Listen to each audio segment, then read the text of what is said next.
నీ అమ్మ జీవితం నాకైతే ఒక్క రోజు కూడా సెలవు వస్తలేదు. ఆదివారం ఆడవాళ్ళకి సెలవు నన్ను ఉరికించుకుంటూ కొట్టాలి. నీ అమ్మ పొద్దున ఎంత పని చేసినా కూడా నా పని అయితే తీర్తలేదు. నిజంగా చెప్తాను. నీ అమ్మ ఎంత పని చేయి, మా కర్రీడు అడ్డొత్తనే ఉంటాడు. నేను పని చేస్తూనే ఉంటాను. నా పిల్లలు లేకుండా దెబ్బ పని చేసుకుందాం రా అనేసి పని అయితే స్టార్ట్ చేసినా కానీ నీ అబ్బా ఒక్క పని కూడా తీర్తలేదు.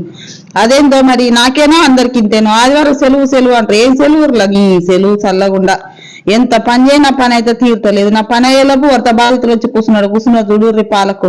వీళ్ళకి పో చూసేసరికి నా కొడుకు లేచి ఆడుతూనే ఉన్నాడు.